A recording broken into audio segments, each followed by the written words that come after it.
Welcome to Around the Weird.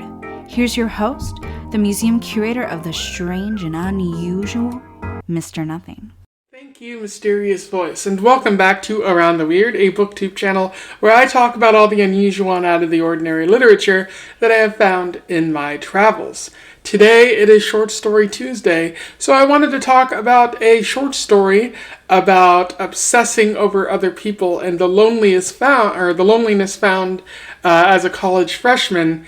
I am referring to Vox Clamentis in Deserto, by Curtis Sittenfeld from her book, You Think It? I'll Say It. It's a short story collection that I picked up from my local library. Don't forget to patronize your local libraries. For those who don't know, Curtis Sittenfeld is an author, having written a number of books, primarily focused on the female, the woman experience at various stages of their life, whether it be in prep school, in college, as an adult, in a marriage, anything like that. I would say it's feminist literature, but I'm not 100% sure that you could describe it as that, or even if she would describe it as that. Curtis Sittenfeld herself was from a wealthy, well-to-do family. She went to a prep school, and she also, probably struggled in her undergraduate, which you can find in her work, as I had previously mentioned. So writing about what you know. One thing that is very unusual is that her most recent book is called Rodham, which is about Hillary Clinton. It's an alternate reality book where she met Bill Clinton, but she never married him, and it's her life in politics from that point. And I want to say, it's kind of clever, but also it really tries to prop up Hillary Clinton as a mysterious, not mysterious, but it props her up as this champion of liberalism. But the liberalism that she champions is corporate liberalism, and so even if she hadn't met Bill Clinton, I think or if she hadn't married him, she'd still progress down this path where she'd be a corporate liberal, not really championing causes for the less well-to-do, but still, helping corporate America make its do what it wants to do. I haven't read the book though, so I'm probably unfairly judging it. It's just that whenever I see someone talk about alternate history Hillary Clinton, it doesn't benefit anyone. You can go on and on about it, but the point is Donald Trump won, and you have to work from that point. You can't be pining about what would have happened if Hillary had been president, because honestly, it kind of would have been disappointing too. Let's move beyond that. Let's not have a political discussion here. I would be interested in checking out more of her work, so be on the lookout for that in the future. Possibly checking out Rodham, because that I would love an opportunity to critique that and explore it in depth. So, without further ado, let's talk about Vox Clamentis and Deserto. I will do a little summary, a little analysis, and we will move on from there. So Vox Clamentis in Deserto focuses on Dana. She comes from a well-to-do family from Iowa. She was raised in Des Moines, which I know where that is, being from Iowa. She is currently at Dartmouth, and she is a freshman, but she feels quite alone. She hasn't made too many friends, and she's resistant to jump headfirst into unfamiliar situations. While she is at the post office, she sees a woman named Ray Sullivan, and she aspires to be like this woman, or aspires to be Ray Sullivan, and so she develops a little bit of an obsession with Ray, wanting her life and wanting the confidence that she seems to exude. And so, very fortunate for her, they share the same English class, and Ray ends up talking to her about how bad the professor is, and Ray and Dana and another student named Isaac, they all become a close circle of friends, a triangle of friends, as they bond in their college experience. So this eventually builds up to a point where Ray invites Dana back to her hometown because Dana's going back to check on her high school boyfriend. And so she invites Dana to stay at her mom's place for while she is back at home. And it's there that Dana learns about Ray's reality, how Dana had this picture in her head that Ray was perfect. She came from an affluent family. She had a lot of confidence, and she had the perfect relationship. But she kind of learns that not as all as it seems. She has to call her mom multiple times before she'll pick up and take and drive her from like the bus station to the house. She doesn't come from a place of wealth. Dana realizes she just kind of forced that idea upon her, and her boyfriend is kind of a jerk, seeking drugs and sex from Ray more so than anything else. And so it's clear that Ray does not have the life that Dana ascribed to her early on in the post office. While Ray and Noah are having a discussion, a chat about their relationship, Dana ends up heading into town and goes to the store to buy Twizzlers, and she also buys condoms, which she only does because she wants the cashier to think that she's greater than she actually is. But the cashier doesn't respond to her buying the condoms, so it's not really effective. When she gets back to the parking lot where Ray is, Ray drives off really quickly, and Noah reveals that Ray was mad because Noah didn't want to have sex with her because, quote, she was on the rag or something like that. And not really thinking about what she's doing, Dana says, "Oh, I'm not on the rag." And so Dana and Noah end up having sex really quickly, which Dana does not enjoy, and she feels kind of guilty about knowing that she's having sex with her friend's boyfriend. Eventually, Noah goes off to choir practice, and Ray stays in the parking lot. Also, that's kind of statutory rape when you think about it. So kind of really weird. Ray comes back and picks up Dana. Doesn't really question what happened, and they go back home, and then they go back to college a short while later. The story then flashes forward. Isaac, who is part of the friend group, contacts Dana after she is finished med school and is starting her residency, and wants to connect, and they end up doing that. They end up getting married and starting a family, and things seem to be okie dokie as Dana has developed the confidence that she's wanted to develop over the time. And then she thinks back on what happened with Ray, and how Ray never really found out what happened with Noah, and they just kind of drifted apart, and Dana doesn't really know what happened with Ray, but she thinks that Ray started her own company and became really powerful, but can't recall who Isaac and Dana are anymore, although she does think the names sound familiar, and so the story ends there. In terms of analysis, one thing that Sittenfeld does really well in this story is talking about feelings of loneliness and missed opportunities, especially that someone as a college freshman might be feeling. That's a feeling that's very familiar to me, because when I was a college freshman, when I was in college, or my undergraduate in general, I felt like I didn't have a lot of friends, and I should have been living the college experience, much like Dana thinks that she should be in this picture of drinking and doing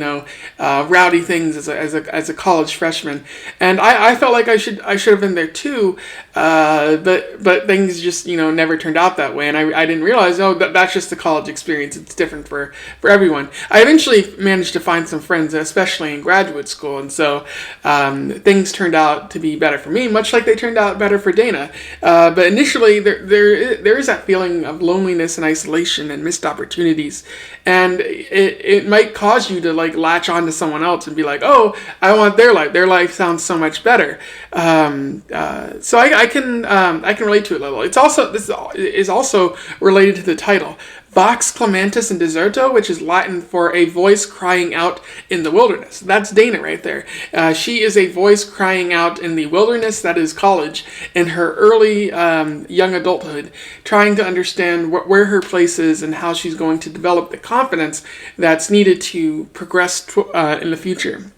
I really like how Sittenfeld calls attention to that in multiple ways. So, one of the better aspects of the story, there's a good quote that I would like to read to you. Did you guys have a fight?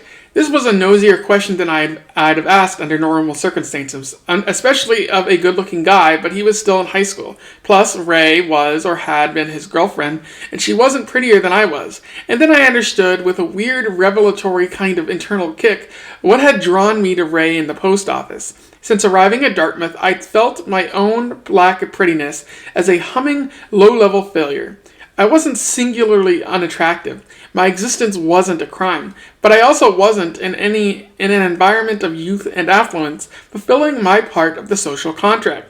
The thing that mattered the most, if I wasn't, and yet Ray wasn't really fulfilling it either. Ray wasn't beautiful or blonde or thin or charming, and she didn't seem apologetic. Even having lost some of my original respect for her, I still envied her confidence. And so you really get at what Dana is feeling at this time, the sense that she's supposed to be ascribing to something that everyone says she is, but she's actually not. And Ray has it. So what's different between Ray and Dana? A lot of questions there. Something that might pop up in the college experience. Something that I previously just touched upon is another theme of the story. Ray as a symbol of confidence, of understanding your place in the world. Dana develops an obsession with Ray pretty early on in the story. I wouldn't call it an obsession too much, but she does hyper-focus on Ray in the post office, imagining the life that she had and how it must be better than Dana's life because Ray has a boyfriend and seems to know what she's doing.